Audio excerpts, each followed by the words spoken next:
প্রশ্ন অনেক। 7 মাস পেরিয়ে যাওয়ার পরেও সেই প্রশ্নের উত্তরের কোনো কিনারা হয়নি। এটা হতাশাজনক।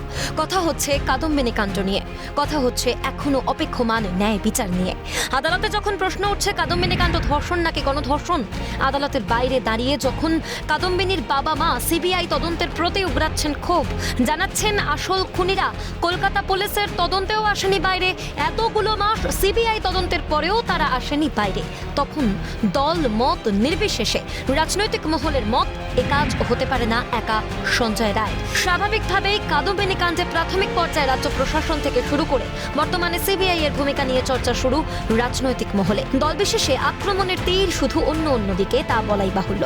বহু প্রশ্ন রয়েছে তৃণমূলের জয়প্রকাশ মজুমদারের। সিবিআই কে আজ যারা গালাগাল করছে তারাই চেয়েছিল সিবিআই, আইনের পরিধি আমার জানা নেই, এরপরে কিছু প্রশ্ন তোলেন জয়প্রকাশ।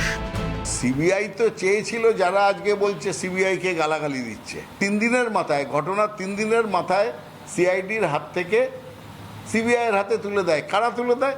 হাইকোর্ট। আবেদন কারা করেছিল? যারা আজকে বলছেন সিবিআই এ খুশি নয়। আইনের পরিধি কি আমার জানা নেই, তবে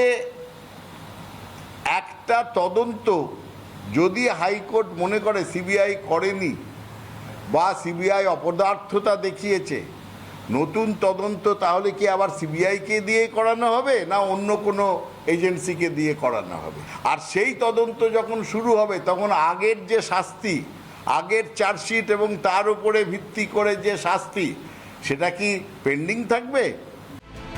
সুকান্ত মজুমদার তার প্রতিক্রিয়ায় জোর দেন তদন্তের একেবারে প্রাথমিক পর্যায়ে পুলিশের তথ্য প্রমাণ নষ্ট করার বিষয়টিতে। আদালতে যেহেতু মামলা চলছে, আমি এই বিষয়ে বেশি কিছু বলবো না।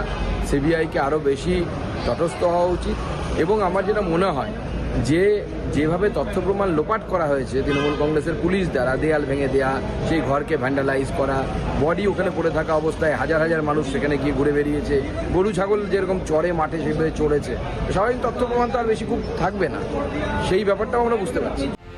শ্রমিকের বক্তব্য, ব্যক্তিগতভাবে শুধু তিনি নন, সারা দেশের মতো রাজ্য বিজেপিও বিশ্বাস করে এ কাজ একা সঞ্জয়ের হতে পারে না। আদালত প্রশ্ন করেছে সিবিআই কে, সিবিআই উত্তর দেবে। আমি সিবিআই এর মুখপত্র নই, কিন্তু পশ্চিমবঙ্গের মানুষ, তারা গোটা দেশের মানুষ, এবং তারই সঙ্গে পশ্চিমবঙ্গ বিজেপি বিশ্বাস করে যে একা সঞ্জয়ের পক্ষে ঘটনা ঘটানো সম্ভব ছিল না।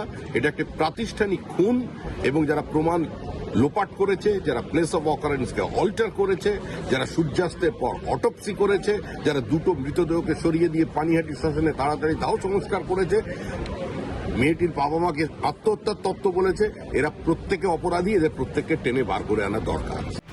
প্রশাসনের দিকে অভিযোগের তীর অধীর রঞ্জন চৌধুরীর। এ প্রশাসন তথ্য কারচুপির প্রশাসন, মত অধীরের। এরা তথ্য ধামাচাপা দেওয়ার প্রশাসন, তথ্য প্রকাশ করার প্রশাসন তো নয়। এটা একটা সিভিক এত বড় ঘটনা ঘটিয়ে দিল, এটা আমি কেউ বিশ্বাস করে না। প্রশ্ন জাগে, এই ঘটনার 2-3 দিনের মাথায় তথ্য প্রমাণ লোপাটের অভিযোগ না উঠলে কি আজও বিচার অধরা থাকতো?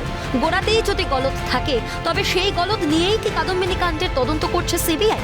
আগামী শুনানিতে রিপোর্ট দেওয়ার পর এই মামলার ভবিষ্যৎ কি হয়? রাজ্যবাসীর চোখ সেদিকেই। ক্যালকাটা নিউজ।